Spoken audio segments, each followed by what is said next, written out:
Panorama group, जो सोचता है वो करता है। तो यह अभी भी मन होगा अगर निशांत जी को लाने का, तो इसमें कांग्रेस तय करेगा इस बात को।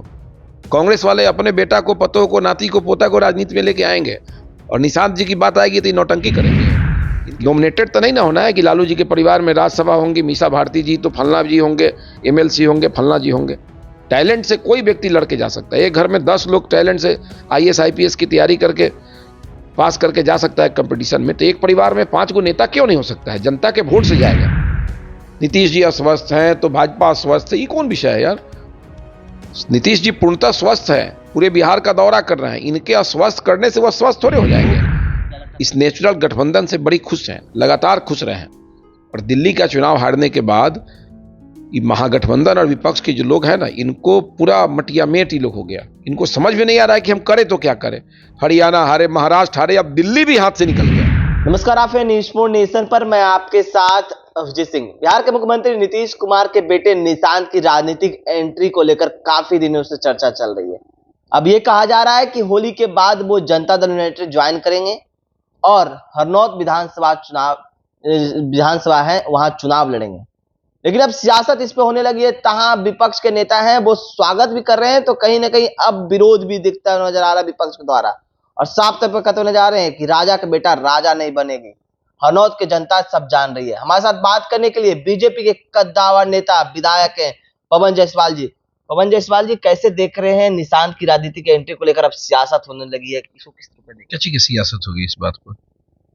निशांत जी में टैलेंट है, निशांत जी पढ़े लिखे लोग हैं, और उनको अगर राजनीति करने की इच्छा होगी तो इसमें क्या चीज का व्यवधान हो जाएगा, क्या चीज का बवाल हो जाएगा, कौन चीज का हल्ला हो जाएगा? भाई, कोई आदमी राजनीति में आ सकता है।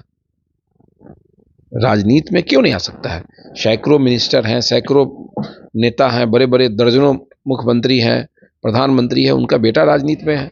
अगर निशांत जी को इच्छा होगी आने का, तो ये तो स्वागत योग्य कदम होगा। इसमें विरोध किस बात की होगी? लेकिन जिस तरह से नीतीश कुमार कहते परिवारवाद को लेकर जो बातें कहते थे, वो चुनौती, वो उनका ये कहना है कि परिवारवाद को हम बढ़ावा नहीं देते हैं। ठीक है ना?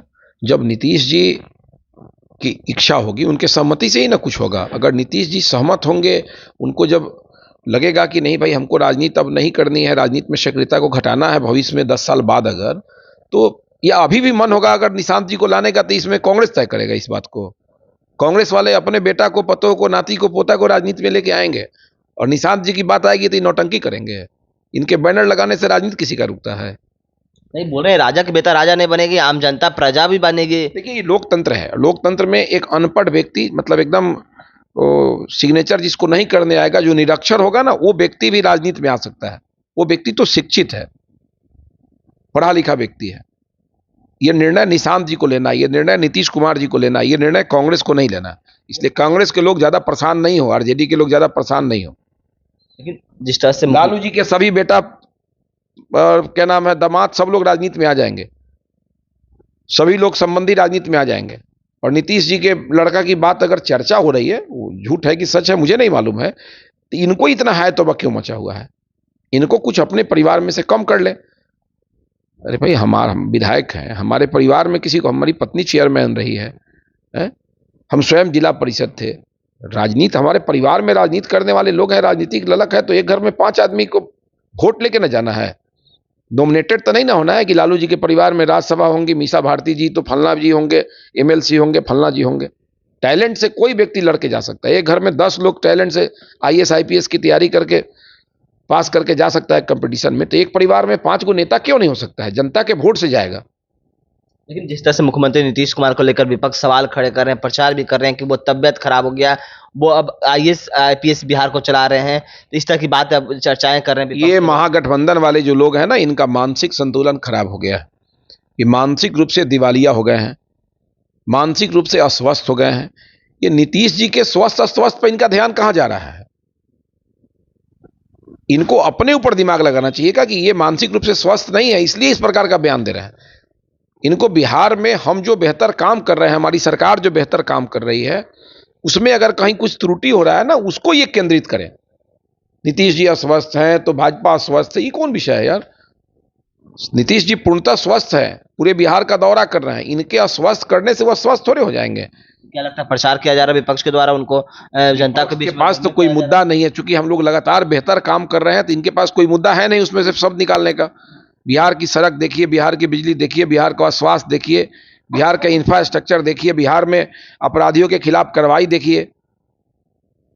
ये अपना राज लाना चाहते हैं, जंगल राज, माफियागिरी, अपहरण उद्योग, गुंडागर्दी, बलात्कार, नरसंहार, जातीय दंगे। ये महागठबंधन वाले ऐसा सरकार चाह रहे हैं बिहार में जिसका मौका बिहार की जनता नहीं दे रही है। और जब से ये दिल्ली हारे हैं ना, ये बिहार में घोषणा करते थे 2500 देंगे।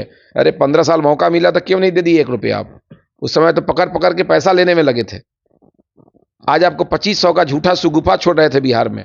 जैसे केजरीवाल जी हारे, फ्री वाला सब जैसे समाप्त हुआ ना इनका बनावटी, तैसे तेजस्वी जी का यहाँ पूरा बुखार उतर गया। आरजेडी वाले को लगा कि भाई अब दिल्ली हार गए, जहाँ 200 यूनिट बिजली के नाम पर 11 साल से सरकार चला रहे थे, धोखा देके लोगों को। लोग को समझ में आ गया कि फ्री से क्या होता है। हमारे हाथ में टैलेंट होगा, कौशल होगा, तब हम 2 रुपया कमा सकते हैं मेहनत करके। केवल 200 यूनिट बिजली और पानी से किसी का परिवार थोड़ी चल सकता है। आप दिल्ली की चर्चा कर रहे हैं, दिल्ली पर एक सवाल आरजेडी के राज्यसभा सांसद मनोज झा ने बड़ी बात कर दी है। उन्होंने कहा कि 27 साल बाद दिल्ली में आए हैं, अब बिहार में 27 शुरू होगा आप लोगों के, बीजेपी किस खास कर। देखिए, मनोज झा जी पढ़े लिखे लोग हैं, बोलते तो अच्छे हैं, लेकिन अच्छे में बड़ा तीखा बात करते हैं। 27 हम लोग का शुरू नहीं हो रहा है, इसी 2025 में उनकी समाप्ति का भी सफाया हो जाएगा महागठबंधन का। क्योंकि बिहार के लोग इस नेचुरल गठबंधन से बड़ी खुश हैं, लगातार खुश रहे हैं। और दिल्ली का चुनाव हारने के बाद ये महागठबंधन और विपक्ष के जो लोग हैं ना, इनको पूरा मटिया मेट ही लोग हो गया। इनको समझ में नहीं आ रहा है कि हम करें तो क्या करें। हरियाणा हारे, महाराष्ट्र हारे, अब दिल्ली भी हाथ से निकल गया। जब केजरीवाल जी ऐसे बनावटी बात बनाने वाले लोग जब चुनाव दिल्ली का हार गए, तो ये लोग जो जिनके ऊपर सैकड़ों आरोप हैं, जिनके ऊपर सैकड़ों दाग हैं, वो पद पर जाने के बाद दाग लगा है, जिनके ऊपर लगातार कई दशक के दाग जिन लोगों पर होगा, ऐसे लोगों पर बिहार की जनता कभी विश्वास नहीं कर सकती है। इसलिए बिहार में 2025 में फिर से एनडीए की सरकार बनेगी और नीतीश जी की अगुवाई में बिहार का चुनाव होगा। तो आप सुन रहे थे बीजेपी के कद्दावर नेता विधायक पवन जायसवाल का क्या कुछ करना था। इस तमाम खबरें न्यूज़ पर सर